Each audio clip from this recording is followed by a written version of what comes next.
Welcome to the Desert Sanctuary with Carl and Laura Forehand. Often when we have doubts about religion, or we want to be contemplative, or simply ask questions, it can feel like we are wandering out into the desert. We would like to welcome you to our sanctuary, the Desert Sanctuary. We've tried to pick guests that resonate with our fellow friends and seekers here in the desert. Our hope is that you will find life for your body, soul, and spirit. And now, here is our show.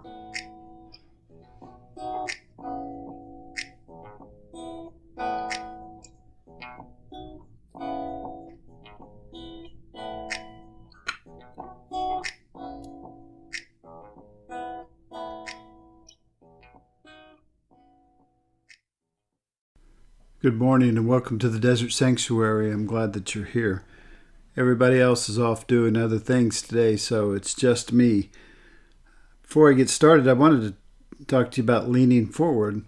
If you get this before June 12th, we'll be hosting an online conference featuring Keith Giles, Kyle Butler, Carrie Hummingbird, Jason Elam, and Dr. Paul Fitzgerald, some of my best friends.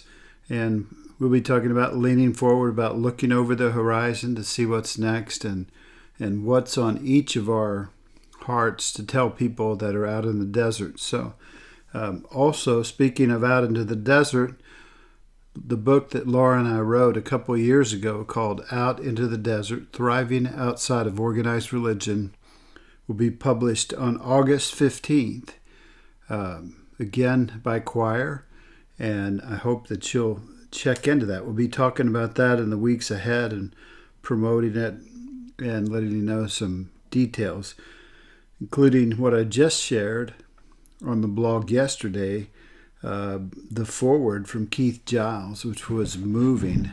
Very thankful for his endorsement, but also just for that thought process that lots of people are going through. The people that have pre-read the book, that have been in ministry before, have really resonated with the book. They're finding a deep connection to it and a resonance that, yeah, that's what we went through also. We started out the book to kind of take an analysis of organized religion, and we ended up telling that, what we found, and our story, and the things that happened to us, good and bad, while we were in organized religion. And then the last part is a way forward of a thriving, a way we can find community, a way we can find our inheritance, and all those things out in the desert. Some of the last part of the book is really a rehashing of the Beatitudes, which I thoroughly enjoyed while we were doing it. So let's talk about the thing that I always say. I have this little phrase that I say. It goes something like this: be where you are, be who you are, and be at peace.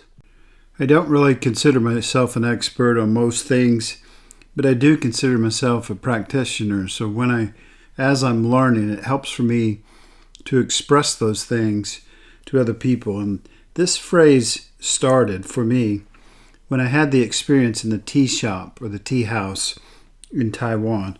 I was visiting my son and got sidetracked from my quote-unquote adventure by a scooter accident that changed the nature of the adventure. I learned that adventures can't be scripted, but this scooter accident took us down a different road, and we eventually ended up in a tea shop talking to the man with no name.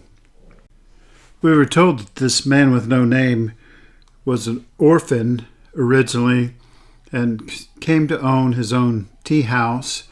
And we met his wife there. They served us dinner and they served us tea. And we just spent about an hour and a half with this man, and not through lecture because we're working through an interpreter anyway, but through experience.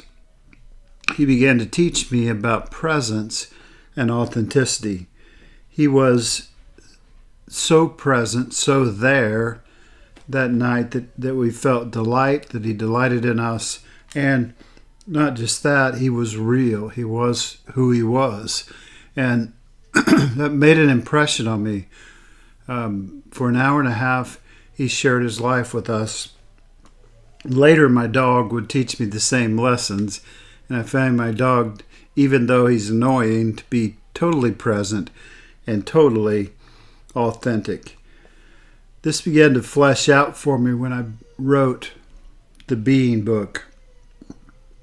In Being, not through design, but through experience, as I wrote the things that I was learning to be instead of do.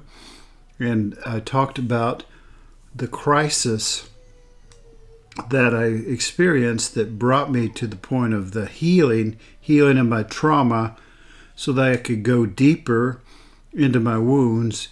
And when those things shifted, I started learning to be. And the biggest things that emerged were the things I started to learn in the tea shop that now was becoming real in my life, was that I was learning to be present and authentic. I was learning to be where I was and who I was. So let's talk about those things just a little bit. Let's talk about presence and authenticity. First of all, be where you are. Be present. Mrs. Beatty was my favorite teacher in elementary school.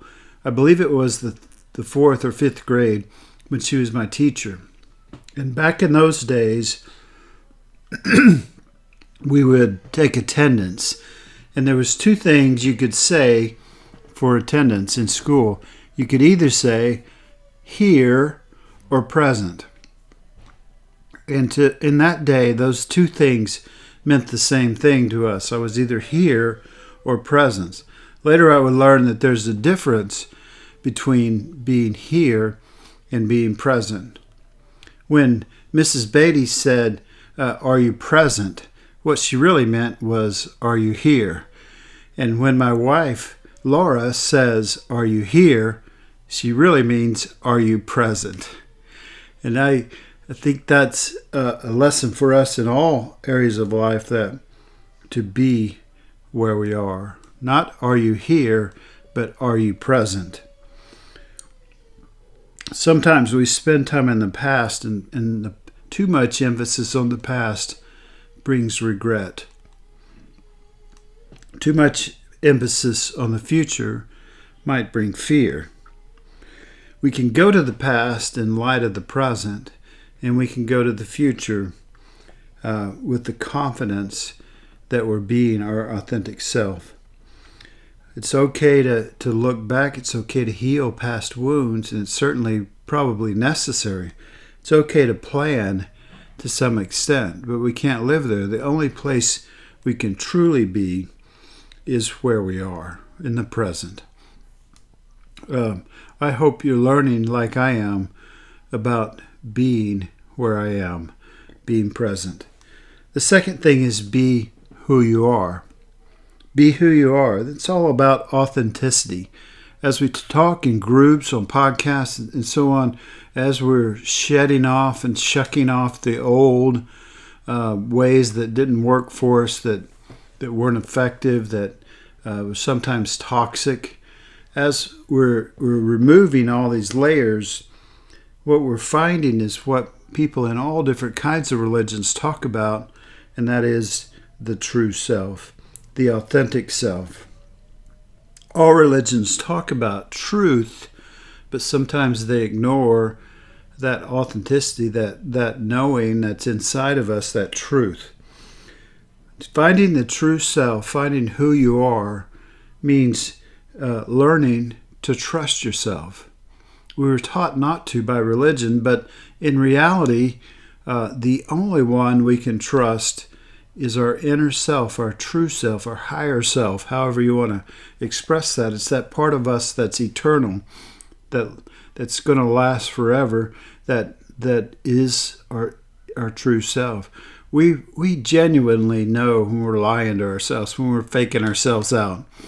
That part of you, when we heal the trauma, when we get the superficial religious bindings off of it, and we interact with that true self, we find not only can we have emotions and believe those emotions, but we can also be present with that true self and learn to live from a place of trusting ourselves. That allows us to not only trust ourselves, but be ourselves. We're going back to being. Be who you are. It's one of the most beautiful things in the world.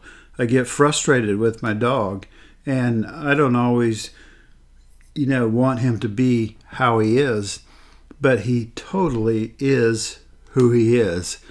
He's a herding dog, so he tries to herd me around the house. And he's a dog, so he knows what he wants. He wants a certain amount of food, and he wants to sleep, and he wants to chase other animals. He's very true to himself. And I think it's a hard road to go down. It's a tough thing to accomplish, but it's the best thing for us to be who we are, to learn to trust ourselves and learn to be ourselves. So being where you are and being who you are leads to being at peace. Currently, I'm studying the Sanskrit phrase Sat Chit Ananda, meaning existence, consciousness, and bliss. And we don't always understand it. We don't always understand bliss, and we don't always understand peace. We wrestle around with peace because of our understanding of joy and happiness. We have religious models that we've tried to retrofit, and they don't always make it. Peace is, in many ways, justice. It is when things are set right that we find peace. Peace is not when we have all peaceful situations around us.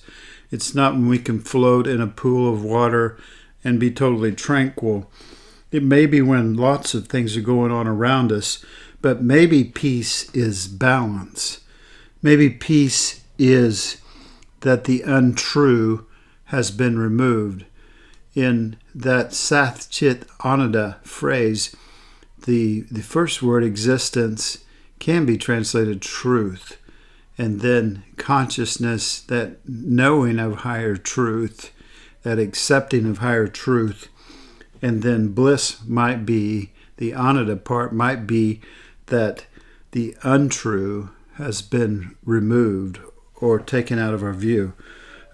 Present again and authentic. I think when we become who we are and we're where we are, then we can be at peace because we're living from our true self. We're not trying to fake ourselves out.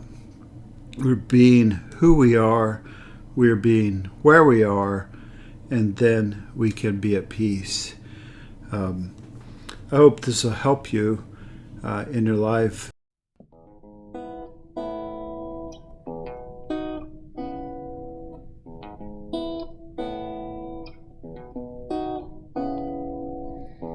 Thank you for joining us today on the Desert Sanctuary. Remember, all that wander in the desert are not lost. We hope that you know You are seen you are heard and you are loved.